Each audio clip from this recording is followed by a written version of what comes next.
سلامونه قدرمنو نن له ډېرې مهمې ویډیو سره ستاسو په خدمت کې حاضر یم. زموږ اکاونټونه فیسبوک اکاونټونه نور سوشل میډیا اکاونټونه بلاک کیږي، ریموو سي، ختم سي، په دې باندې کمنټ نه کیږي، په دې باندې کله لایو نه کیږي او ډېر مسایل پیدا کیږي. خبره دا ده چې موږ یو اکاونټ جوړو، فیسبوک آی ډي جوړو، پیج جوړو، ډېر مهنت سره وکړو، 10 کاله 15 کاله، بیا بند سي، بلاک سي، ریموو سي. نو دا زموږ دپاره ډېره د تکان خبره ده، زموږ دپاره یو صدمه.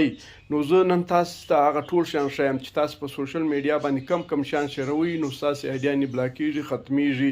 هغه شیان درښیم چې موږ کوم وایلیشن کوو. زما اکاونټ دی جمال ترکی او په دې کې فالوورز څو دي؟ فالوورز چې دي 2,03,000 دي او دا ګوره دا سور نشان دی چې په وارننګ باندې ده چې ما د سوشل میډیا قوانینو خلاف ورزي کړې ده. موږ مخته ځو دا ګورو. دا دی ګوره زما آی ډي چې ده مطلب سور نشان دی باندې او هغه وایي چې ستا آی ډي چې ده هغه تا وایلیشن کړی دی.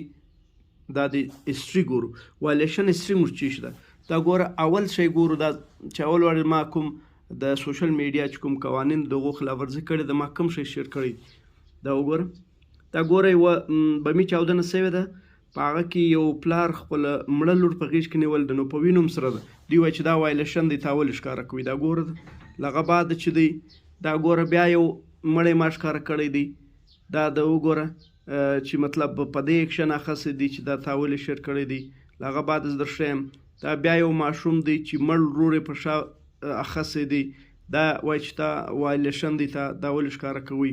مړي وینې دا ګوره بیا وینه ده ما ښکاره کړې ده.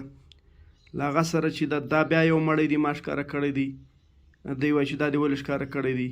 دا بیا یو ګوره وینه ده، د نزدې څه نه ښکاره کوم، بیا دی بیا اکشن پراخي. مطلب دا کې بیا ګوره یو دوه دغه دی، دا دوه مړي دي چې خودکشي یې کړې ده. دوی دا تا ولې ښکاره کول، دا هیټس دا چې دی د قانون د سوشل میډیا د قانون وایلیشن دی. دا بیا مړی ما ښکاره کړی دی. نو دغه شیان به نه ښکاره کوي، ګر سره به وینه نه ښکاره کوي. هغه پوسټونه ګوري چې په هغه کې دی چې مطلب اعتراض پر لري چې دا شیان به ته نه شیروئ.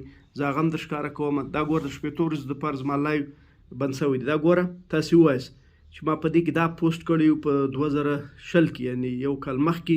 نو دوی د دې خلاف اکشن اخیستی دی. په هغه کې ما لیکلي دي چې جوړه کېږي د یوه مړي او د دوو زخمیانو جوړه سوې وله. نو ما هغه اچولي وو. نو دوی دا شیان چې دي دا دوی نه مني، پر دې باندې هم دوی اکشن اخیستی وو. 15 ورځې زما آی ډي را بنده کړې وه. له هغه بعده چې دوی اوس 90 ورځې دپاره زما آی ډي بنده ده. په څه وجه بنده ده زه درښیم. اوس دغه پوسټ ما کړی وو، دا پوسټ ما کړی وو او له هغه بعده چې دوی دغه شی ما ورته لیکلي وو، دا پوسټ پر دې باندې دوی پابندي کړې ده. مثال په سوشل میډیا کې چې کوم خلک په انټرنیشنل لیول باندې نړیواله سطح باندې له اقوام متحده ملل متحد سره په تور لیست کې پاته سوي وي، په تور لیست کې پاته سوي یا په تور لیست کې وي، د هغه خلاف دوی چې دی کاروایي کوي. هغه خلک دوی وایي چې هغه به تی په سوشل میډیا نه سپورټوي. مطلب په تور لیست کې چې څوک خلک دی اوس هم یا د سوشل میډیا په قوانینو باندې چې دوی انټرنیشنل لیول پر هغو پابندي لګولې ده، پر دې باندې اکشن اخلي. نو تاسو به ډېر پام کوئ سوشل میډیا چې پر انټرنیشنل لیول باندې کوم انسانان په تور لیست کې پاتې سوي، اقوام متحده په تور لیست کې اچولي وي، نو هغه خلک دی نه قبلوي. هغه خلکو په حواله چې تر ښه پوسټ ورکړي دی نه مني. له هغه بعد چې دوی تی به وینې ګر سره نه شیروي، د مړي عکس به نه شیروي، که په خدایي مرګ مړ وي، که په یو دماکه یو چا په ګولۍ وسل، دا شیان به نه شیروي. وینه به ګر سره نه ښکاره کوي. بل دا دی چې تاسې په اردو کې که په پښتو کې دی پوسټ وکړئ چې په هغه کې مطلب دی هیټ سپیچ ورته وایي، دا سپیچ د انسانانو زړونه باندې ازاریږي. نو هغه شی هم دی مطلب دستي نیسي، بلاکوي. او تاسو وایئ چې زموږ آی ډي رپورټ شوی دی، آی ډي نه رپورټ کېږي. دا تی چې د سوشل میډیا قوانین زده نه کوي، باندې پوه نه سي. ما لږ کوشش وکړئ چې مطلب ما تی سر در خلاص کړئ. نو که تی سر نه کې خلاص دی د آی ډي پیجونه دا ریموو کېږي، ختمیږي. اوس د سوشل میډیا قوانین ډېر سخت شوي دي. نو پام کوئ، احتیاط کوئ. زه دغسې مطلب 2 میاشتې بعد بیا یو ویډیو درته جوړوم چې پر کم شی باندې زموږ اکاونټونه بلاک کېدلی سوی، بندېدلی سوی، ریموو کېدلی سوی، زموږ سوشل میډیا زموږ د لاسه وتلی سوی.